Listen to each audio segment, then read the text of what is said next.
the doors, there's a box.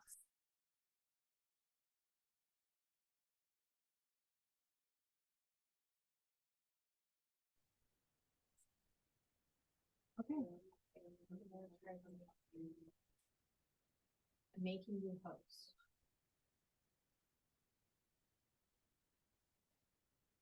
Your host now. Okay. If you can see that, I don't know if there's anyone online, March 5th, caucus day. Will be short. Thanks for coming. Do we have minutes to approve from last week? Or last month? I've got the motion to approve the minutes. All in favor? Unanimous. So I'm gonna switch to the other PDF I have. We're gonna go through these items, the 12th West crossing, the 4th South striping plan, Sherwood Haven update, what the council did, and then talk a little bit more about what Shauna Meekum talked about last time. She kind of talked about SS4, so we're just gonna update you on that. So we've shown you this a few times. This is item 2. I don't know if I can make that any bigger, if you can see it. There we go. This looks like it doesn't have blue beam on this machine, so.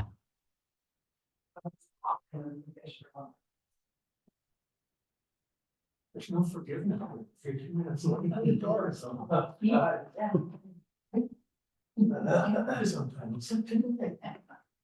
we've shown this off and on. We've talked a lot about it.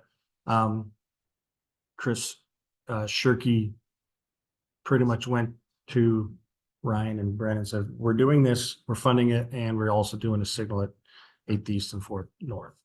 So these are now been given to engineering to design. We already have some work in here. We're trying to include bike lanes up against the curb. This is the end and the beginning of bike lanes. And so we have some leeway.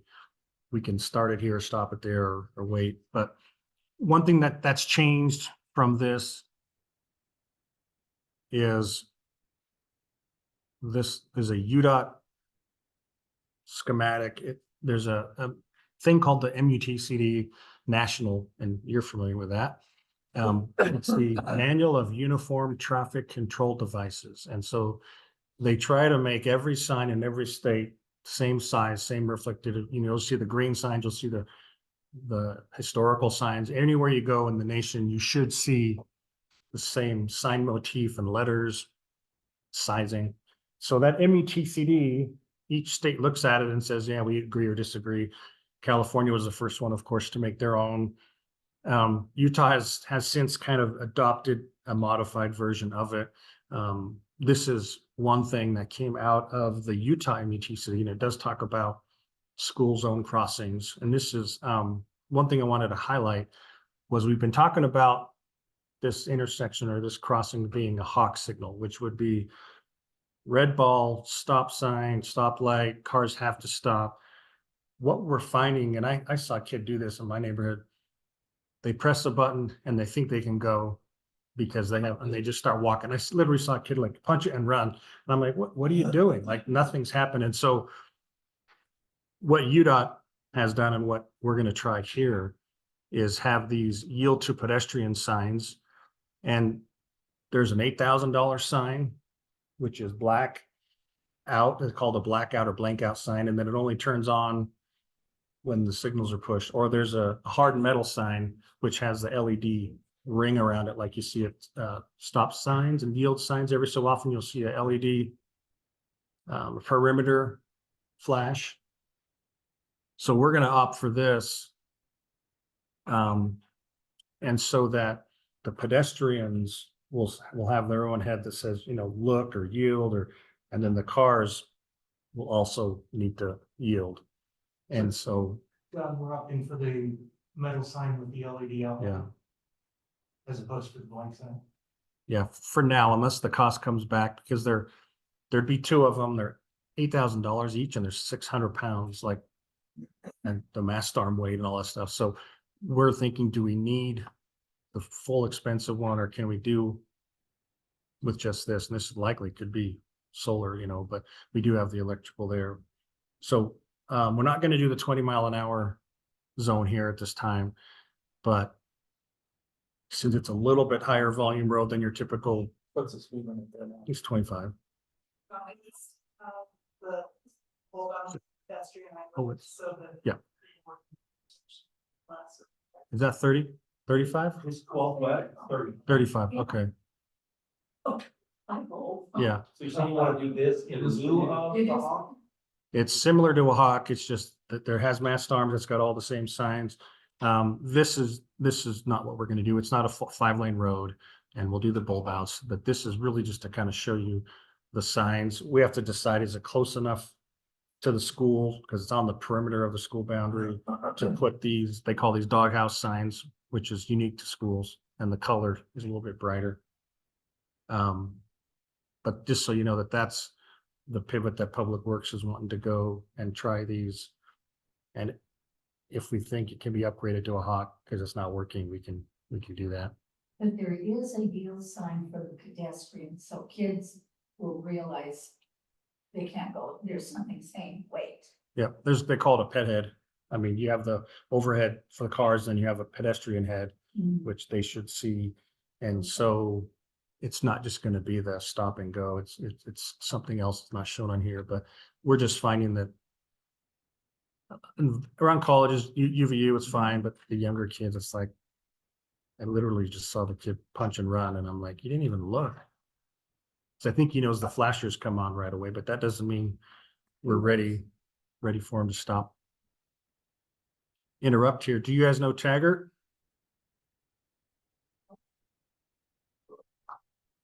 Want to introduce yourself? Acting city engineer.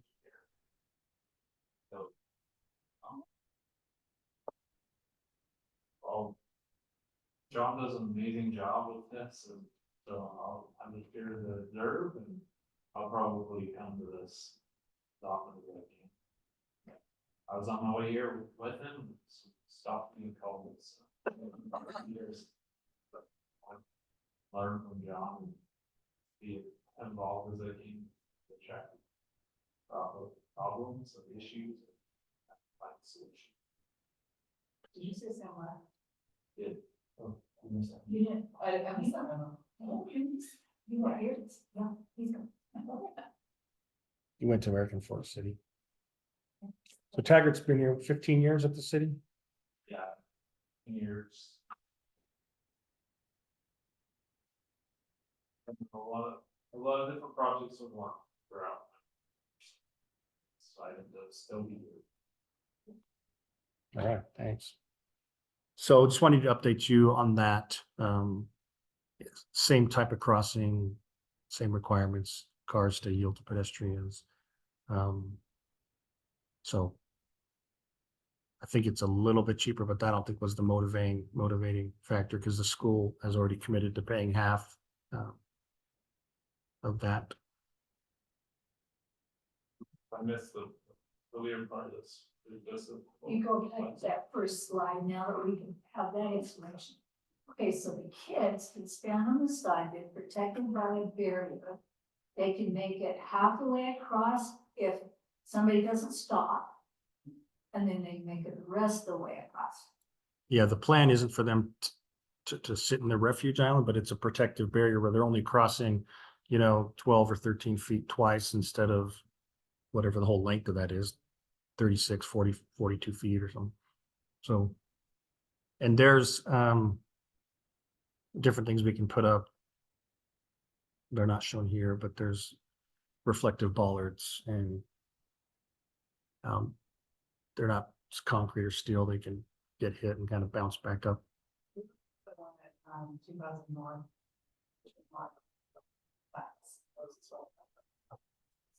Yeah, that one has the what I called it, the Z offset. But it has the bollards. Yeah. And we could still offset it. Part of it is, I believe, you deflect people a little bit to look at oncoming vehicles. And in other countries and other places, you'll see like a Disneyland bar where you're like walking to get on, it'll face you. It Sure. was on the train on the 13th south. Yeah, it'll like direct you to face the traffic, and then also in England, it's backwards. So, we're used to looking left first, and you look left and the cars are coming from the right, so it'll be either a bar or left, right, but there's an option where we offset this a little bit, and people coming west to east will look right and vice versa, and it'll just direct their body a little bit to look that. We'll see if we have the room to do that one. I don't see the light, I don't see the street light. So Is that, it there? so this little tiny line represents the pole, Oh, and you can see a little signal head right there. What's that? That's the mast going across. Yeah, no, but the light, the street light, that's very dark. I drive that every night. oh, okay. Very, very dark. Is there a street light, that's Yeah. lighting the area? Yeah, they call it a Cobra head. I don't know if it's on this one. It actually is on, I think I cut it off because I was trying to make it zoom in as much as I could. Here's the light pole part of it, and then the mast arm comes off Okay, and it goes over the street right here. And then this actually continues up and has a little arm that's called a Cobra. good. Yeah. Those ones you put on Fourth and Fourth are pretty good. Or south and west. Okay, you can look at that. Just recently with those. They're in mind, pretty good. Thank you. And they've gone to LED, so you get brighter. Some of those old Cobra heads are like all dull and bugs in there, and they don't work very well. So we just have, I know there's a couple of houses right there. We gotta, Just Live live off. Oh, sorry. Go ahead. Well, just, I was gonna say, a year or two ago, we put in they call it a Z crosswalk, run forward, north, just west of I. It's got the island rollouts. The crosswalks offset, so station. yeah, and I think we have the room here to do that. Next item, fourth south striping plan. We've talked about this. I'm gonna have to zoom out a little bit. This is west of Geneva. Yeah, let me show you the first page. Oh, okay, for the X. Yeah. Yeah, so this is a series of sheets where it goes, Geneva's right here on this side, and then it goes further along towards the sports park. We are looking to, we're getting closer. We're doing this striping in-house. You can see underneath, there's a through lane and a right lane and a single left. And so we've striped in a dual left. And then we took out this left into the school for now. We have to talk to them. And we added a right turn lane and a bike lane on both sides. The bike lane kind of has to end here and be a shared lane because there's not enough room, and there's no bike lane on the east side of Geneva. And there is a bike lane running north and south on Geneva. So this bike lane would become a shared lane with Sherrow. They call it a Sherrow with the bike with the arrows on top. And then they would continue on the bike lane south, or I think we planned on adding a ramp. It's not shown here, but on the side of the curb, there's a bike ramp. And if you want to go northbound on Geneva, you have to get across the street, and you don't want to do that in a double left. So you would jump up on the sidewalk, take the crosswalks, and then go north. Some of the road riders will still do it if they're confident they can get in a left turn lane and cycle through. But some people, when they realize, oh shoot, I don't want to go over there, they hop off, and it lets them ramp up. Is there a possibility that the curb can be widened or something? Like I ride frequently in a place where there is a bike lane that's protected and it disappears and turns into a Sherrow at a right turn, and it is so uncomfortable. And I go on the sidewalk. Yeah. It's a pretty big sidewalk right there. So since this is a striping plan and not a road widening, if we could in theory take and move this, I know this is school, I think this is private, there's a power pole right there, but in theory, we could widen that and add the bike lane, but I guess, again, the bike lane doesn't go through to the other side of the road, so it has to stop at the intersection anyway. So the question is, how do we take it? Do we do we have do we have a merge right here where the bikes and the cars switch places? Or do we just say, okay, stay to the right, you're on your own and you either need to go south on Geneva or top off and get to the crosswalk? Right? So we don't have the same room here that we do up here. I like how you have it there where Yes. the bikes aren't competing with the first street, right? So there's, the yellow line between the east and westbound, is that a curb or? So we plan on having that a raised, 1 or 2 foot median that we can have room for. Yeah, that Is would, it enough to Raised block out, pedestrians from trying to cross there? well, I mean, we usually go, No, so what, 6 to, It's not gonna block you. Usually It's just gonna block the car. 6 inches to 9 inches. yeah. Well, I mean, we can't physically put a wall there and stop people from running across, but, I guess we could. Yeah. Just don't see it very often. What happens is sometimes mirrors and stuff might stick out and we're okay with shorter things, but I mean, how tall can it be when you go in? I would vote for as tall as you possibly think you can get away with without taking out mirrors or things like that. it's your typical Jersey barrier. Was that 3 feet tall or something? You have clear zones, so you can't build something that a car can't build. Because then it turns into a hazard that you hit and it hurt people. So unless, I mean, like, if you build something tall, you gotta put it in 10 foot.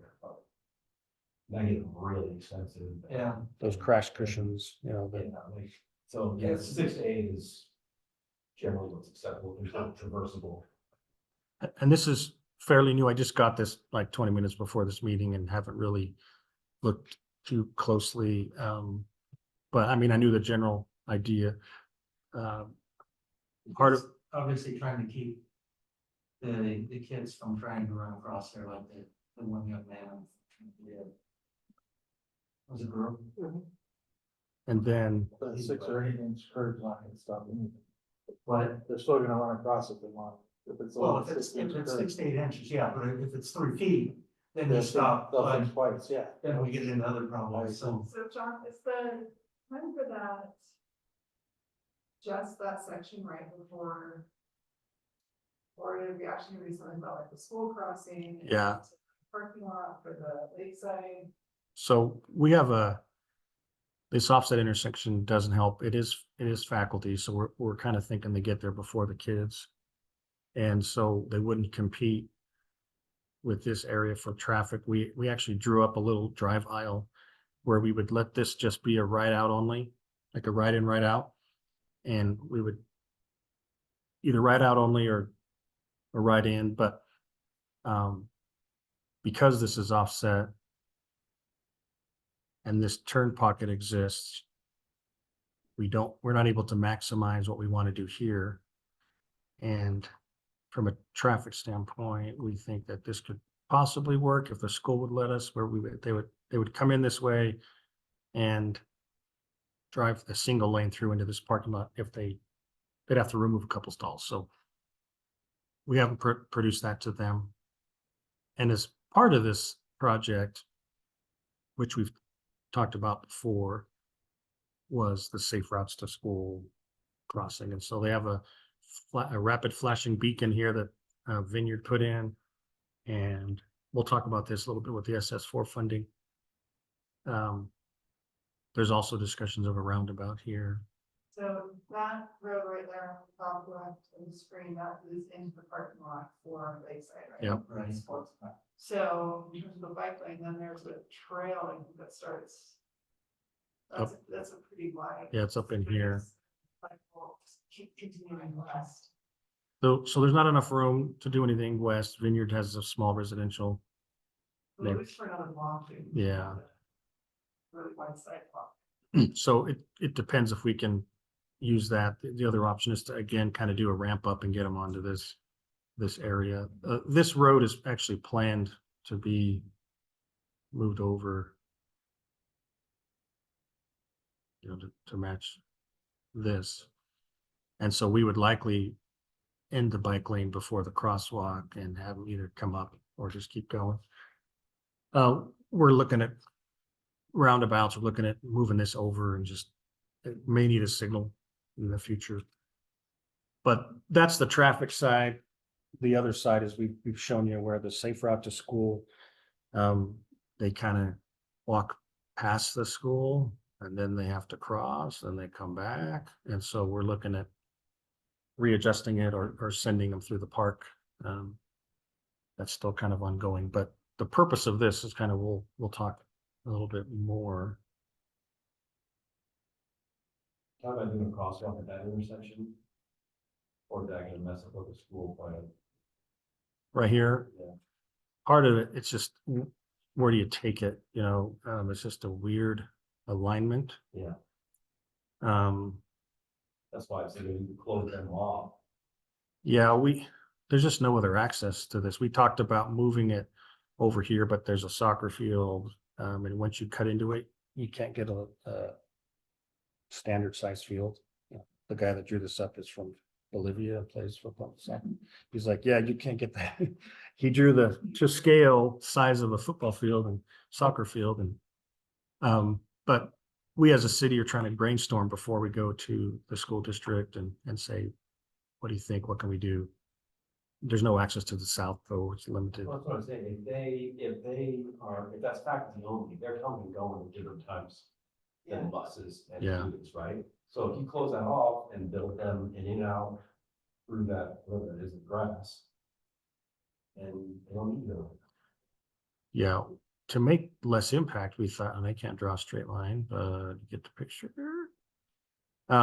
If that was just a single direction that way, it would take less parking and they could come in and go through and then park and then maybe go out. Or we could close it off completely and add a second lane and have them go in and out. So we have some options. I guess the question, what does that accomplish if you just have like out instead of an in out? Yeah, part of it is this left in. Left. So people turn left to go here. Yeah. And they turn left to go here.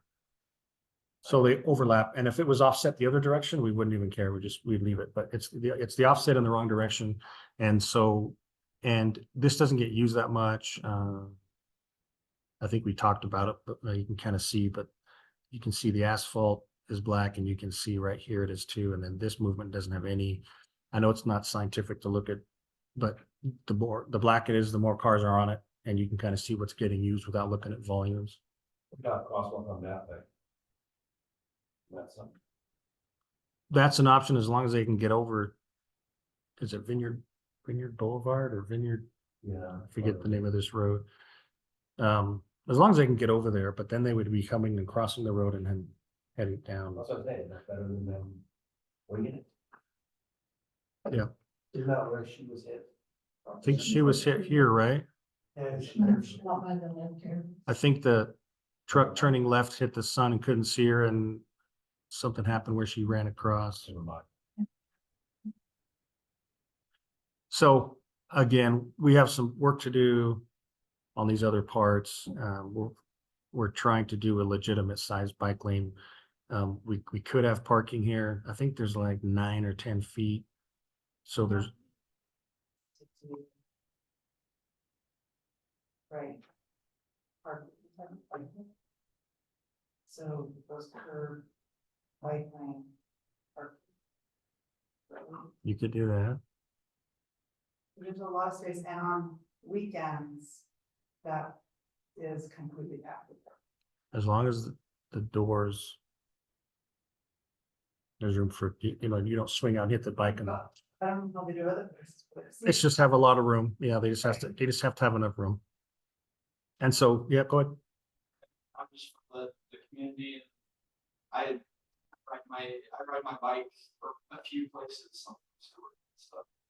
I'd rather get hit by a door toward the sidewalk than get hit by a door. That's toward the true. road, because usually if cars are parked right there and they open their door, it blocks the bike lane toward the road.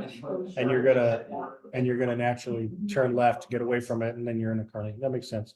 Yeah, that's something that we haven't pursued, but there's that publication, I don't know if I brought it up before, it's called NACTO, another acronym. I think we talked about it, and that's something that's not adopted, but it's kind of, has modern ideas for bicyclists. There's other things, not just bikes, but that's a good point. We can, So it looks So like that in I think would some, be a good spot for it, just. But we have a lot of room.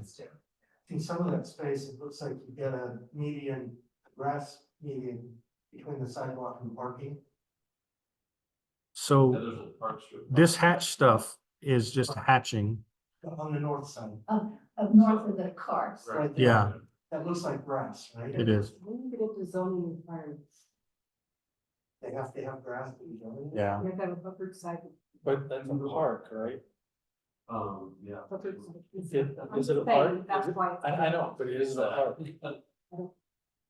It is, it's part of the baseball park, the baseball diamond. Park strip is. We would just have to move the sidewalk Okay, now, further, right? right, that's what I was gonna say, do it like that 13th South in Salt Lake, that park that has, you drive into the parking. And it's all off the street. Mhm.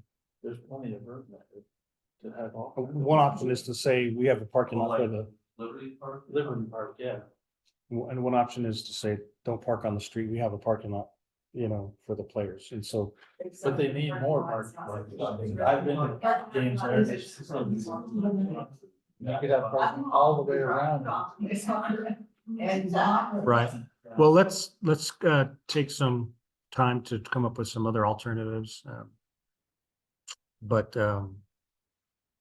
yeah, we're getting direction on bike lanes on a lot of these roads, so that's what we're trying to accommodate. Good input. Next item, unless you have more on this, there'll be more to come. I'll talk about this again in the funding. You've seen this, heard about it. The city council's decision was to keep this connection. So acres to go. And that could be any, as long as it meets road design standards, it could go like this, it could go like that, it could whatever. So So, that means not gonna adopt them? we're not sure. He left the meeting and So they'll explore it. You can't have the. What do you call it? The second is a part of the one in common. Yeah. Like private ones, with the public Right. going to them. Okay. So but we're not gonna build the road unless he develops, right? right. Is that how it works? So we're not- Does he own the land already? It's under contract, or at least part of it. He owns this, I think that, and maybe that. He owns kind of stuff in this corner. So he's bought around it, but not the whole thing. So the ends of the roads that are marked C and D there would continue to just be dead ends. Yeah, we've kind of said, we're not gonna address that as part of this. This all came up because of this development. Right. There's still debate on would that happen. There is no discussion about this happening, connecting B to D. There's also discussion of somehow getting up to the backs of these, but I think this is owned by one person. I think this person owns all three of these, and so if they don't want to develop and have access to parcels, then we may not need to provide it. But there has been discussions of these connecting. There's been discussions of what do we do with the park. So it's a pretty big loaded thing here when you start talking about everything around there. There's discussions of putting utilities through here, but not a road. But right now, A and B, it was denied to vacate the connection on the master plan, street connectivity master plan. And that's kind of where it stays. So. And if he wants to develop some other fashion, he can come back and. No road is built until the developer is gonna be in that area. And I would assume if They participate in the cost, the developer. they build the whole thing. Yeah. It's basically tied to the land use. If the neighbors around there don't like the land use, they'll come back and say, we don't want the connection, right? I mean, it's directly tied to the density and what it is at that location, so. There's some people that want commercial. What's that? I know, so there'll still be a debate on what the densities are, and it's, what is it, R10 and 12? R8 and 12? And there's discussions about still wanting commercial up here, but maybe not, so we'll see what they come back with, or if it's dead. But I just wanted to update you kind of on that, right? As of now, we're just leaving it as is. And I guess that these were done in 2014 and across the city. I think there's 5 or 6 of these. So is it time to go address them again and take a look before we, have this again? Do we renew it and say, no, we're not going to change it. We just modified these 6 months ago, so it might be time to go back and look at these connectivity streets again and say, we want to put our stamp of approval on the rest of them. This is a clip of a lot bigger map of the Lakeview area. So there's, what is it, 5 or 6 of these maps for the city? So safety area plan 5 and 6 are kind of similar. MAG has received, I think, $800,000 to study to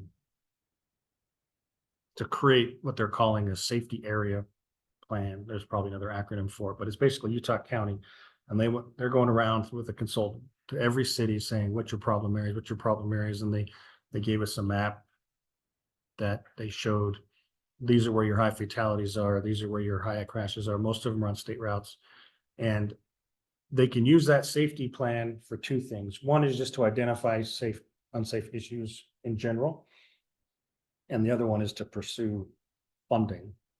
And that's the second item, or the 6th item, is we're using that map and that information. And I left off 3 zeros on item 6. It's 600 million, not 600,000. That's our important. I was gonna say, they just spent 800,000 studying this. Why did they just use it for the 600,000? So it's 600 million. In 5 years, so we're already two years in, so there's 24, 25, 26, gets another 600, another 600, another 600, and it's competitive throughout the US. And one of the stipulations are it needs to be high fatality areas, and they prefer not a spot point, they prefer a corridor, and that's the So we interpret. don't want 1600 north and 4 east. Well, that didn't make the list of high fatality and high injury. It's engine.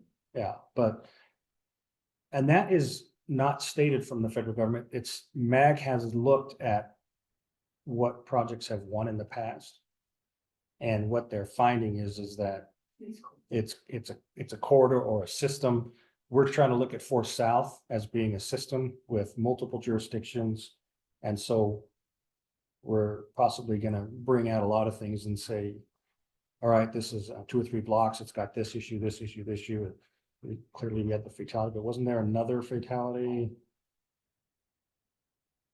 on Geneva in that location? It wasn't on 4th, but it was at 4th in Geneva. And I think might have been a single vehicle, but there was 1 or 2 others on Geneva that we're trying to maybe lump into that. And so So the snarky part of me wants to say, should we just go run over a couple of people so we can get some? yeah, I know the classic question is how many people have to die before they do something, right? I mean, the language around that, and I know it is what it is, but it's like, well, we're only gonna try and fix things where a lot of people die. And I know you gotta fix that, but. Well, Yeah, I mean, Yeah, I mean, they have a set amount of money, yeah, and if you were to spend money on your house, like what do I got to fix first? Well, the leaky faucet gets fixed before I get a new fridge, right? I mean, it's what my wife tells me. so they're just trying to prioritize. We do it at the city, we do it. So, I understand that. That's why I prefaced it with the snarky. It's frustrating and we're in that position where fatalities are somewhat required before you get enough funding to fix something before the fatalities. Well, and as a traffic engineer my whole life, when I go to planning commission, when the citizens come out against it, I'm usually on the consultant side defending it. And the question is, how many people have to die before they'll fix it? And, there's a number, how many fatalities and injuries that happen in 5 years to make the cut, right? And so it's a sad thing. But if you do have, I mean, they've already looked at the crash data, but if there's areas that we may not know about and things, but we're gonna pursue that. And the fatalities and the injuries that were shown, we can also use that to say, hey, UDOT, go, these are still citizens, no matter if it's on your state facility or ours. We can work with them to have them do something about it. But if you hear the SS4A or SS for all or the area safety plan, the area safety plan was kind of new to me. I knew they were doing something and I thought it was for the SS4A, but there's kind of two phases there.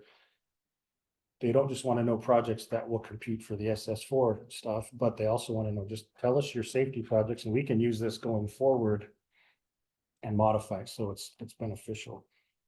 So have they approached you already? Yeah. So what is 4 South the only one that was identified? They had a heat map. The darker the color, the more issues and lighter. And most of the dark lines were state routes. Sure. And so they didn't know about this one. So we brought it up to them and they were like, tell us where your hotspots are. And we did circle 1600 and 4th and they're going to check it. And And that, we talked about with that lady here. Yeah. in the last meeting. so we did highlight the map and say 4th and 16th and a couple of other places that we knew about. And so, I mean, I don't expect you to know crash data, but usually if there's a fatality or 6 people were injured. But that's kind of the direction that we're pursuing. It's highly competitive, and I think there's a minimum of like $2 million. Like, you can't just go put in a signal for $300,000. It's, you have to find something big enough because there's a minimum project, and it's actually, unless you're doing a major thing, it's hard to find a project that's $2 million. The underpass. So that, we got the dollar amount there. If we can, they're gonna look at that a little closer. Well, Well, there's what, 10 of us in here? They want the TV, right? We talked about once that, we talked about all the close calls. If you go through that intersection, you've been in a harrowing situation. And we said, is there a way, we know there are ambulance calls up there, but there's no way for those ambulance people to report that call to you. So who is tracking how many close calls or injuries at that intersection? Because there didn't seem to be a way to do that. So do we need to look at a way that public safety has some automatic way to report through to whatever, There's not police reports. Yeah. Well, And you might it know- sounds like They don't need anytime- the city. yeah, they don't make it. Well, anytime a pedestrian or bicyclist is hit, regardless of injury, it needs to have a police report. They don't always make it, right? But by law. it Yeah, should. but Sam had said in our meeting that information doesn't always make it to the city. No, agreed, and So- there's UDOT puts on the website, they have a website where they put all of the crash history for every location in the state.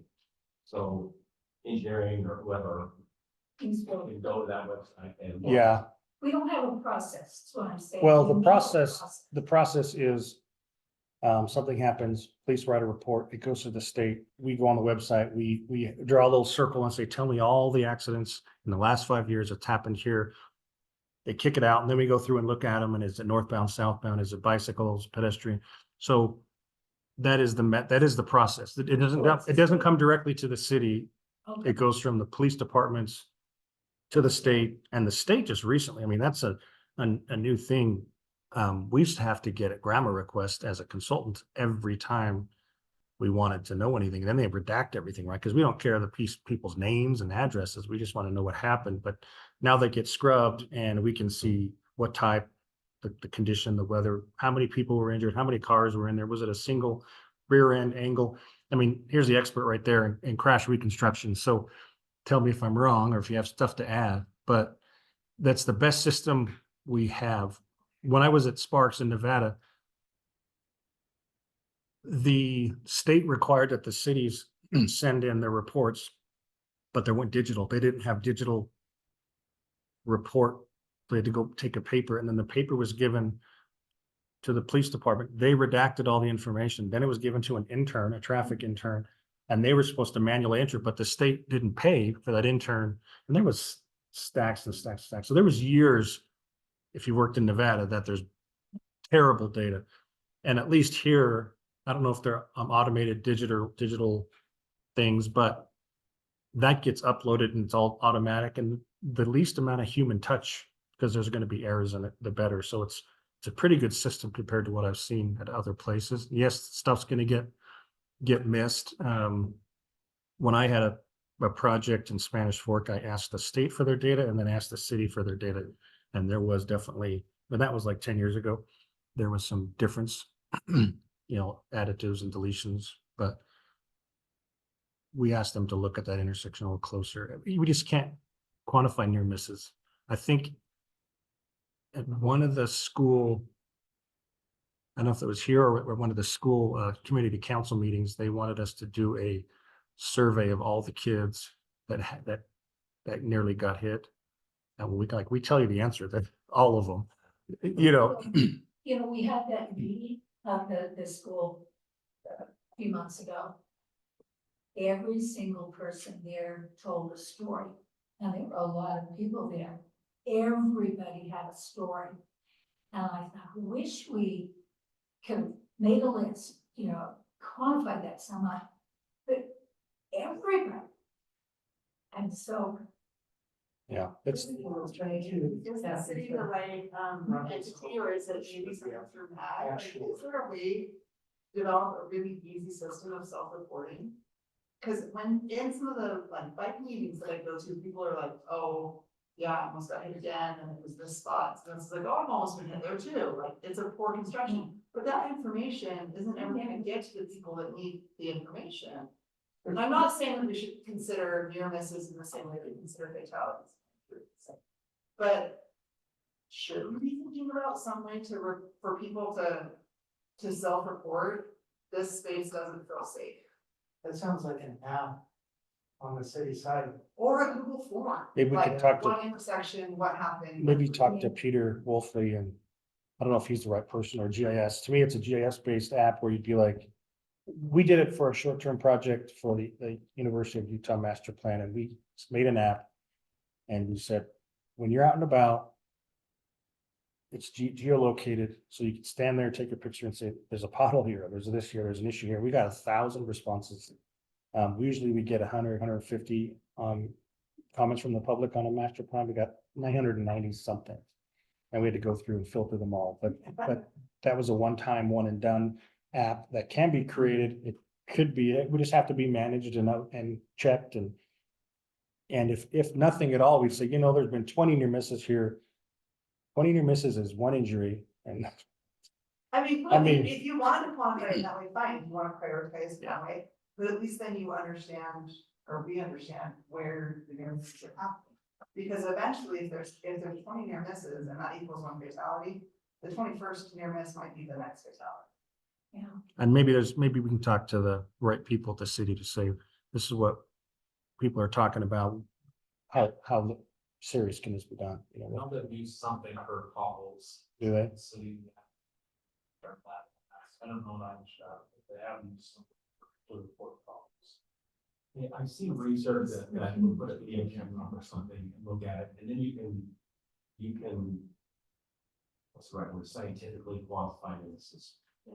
Problem with this, which I agree, it's nice to know, is your near miss is not my near miss. True. Right? So somebody could exaggerate, oh, I went, and the car went too, but that doesn't mean that was a near miss, right? No. And so that's, Yeah, for sure. They need to be that far. but that's the thing, what? Like, there's no research that says. But, okay, so if there was an intersection identified, let's say, that happened to thrown on that version, but had 20 near misses reported, is that an intersection that we need to put a camera and look at for the next That could be. right? And that's where you put then the hard data, but we don't even know where to put those cameras because, The other thing you we can don't know look at where is to use the. if Billy Bob has a near miss every 3 minutes. You don't need Billy Bob to learn. Yeah. You may need to talk in it. I mean, you look at that from the standpoint of if somebody is always having a near miss, maybe their value of what they consider a near miss. And there's limitations on cameras. They're getting better. I think you can go 3 or 4 days on a camera, low quality.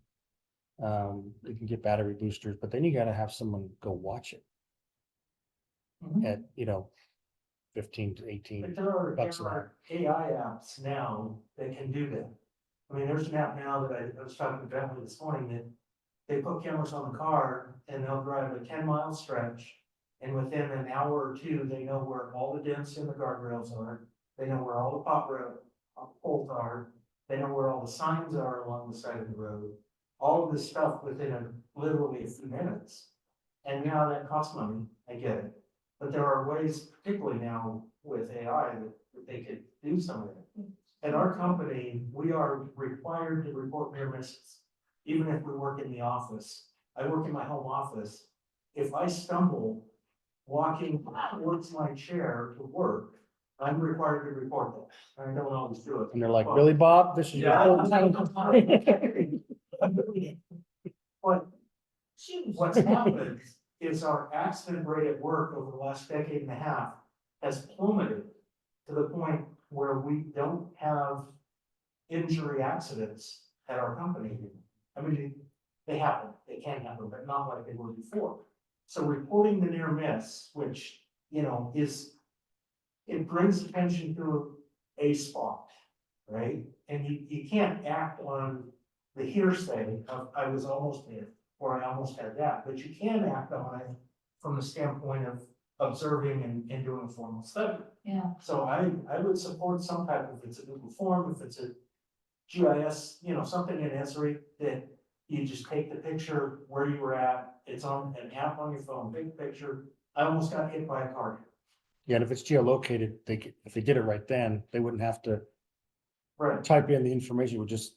What's this word silly thing that you click with your camera? I never can remember the name. Huh? QR code. QR code. So on each post, you can have a permanent sign with a QR code. And, if you have concerns, near, I don't know, the wording, that everybody has their phone, you click on it, you go in, you can specify, what happened, and you're done. That's not true. You do it while your heart is still beating, good, smell, but you can remember what happened.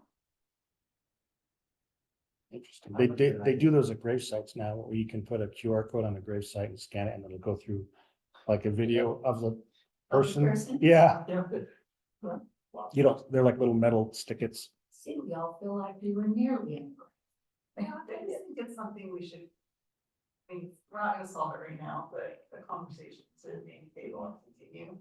Well, That information that we would like to know, and then, to help guide where we're trying to use our resources, and then if so, kind of, what would it look like to us? and I think that's a different time to have this discussion. my career started in data collection. In 1997 is when I started counting cars, and we had manual clickers.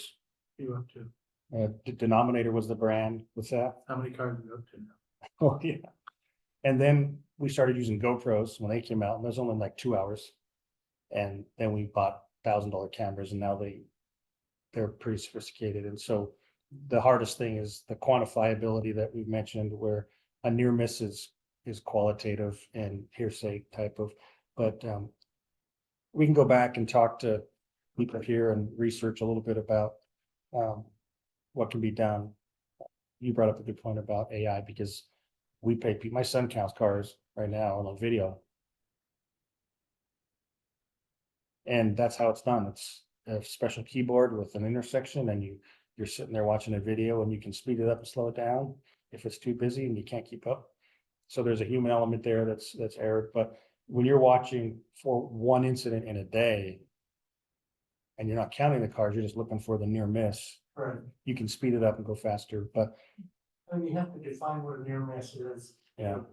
Proximity and those kind of things, but there's probably, I'll bet if somebody was smart enough to spend some time searching the interweb, there are some of those apps already out there that people would develop. Yeah. I bet there are some cities that are already doing. I've seen a few at some trade shows where they tried to count cars and headlights, and it was done in China. Yeah. Pedestrians crossing this way and um, so I haven't checked it out for a while to see, but So my best guess is that it's probably a city like Orem. They might be in Indiana, or it might be in Kentucky, or it might be here, somewhere in Utah.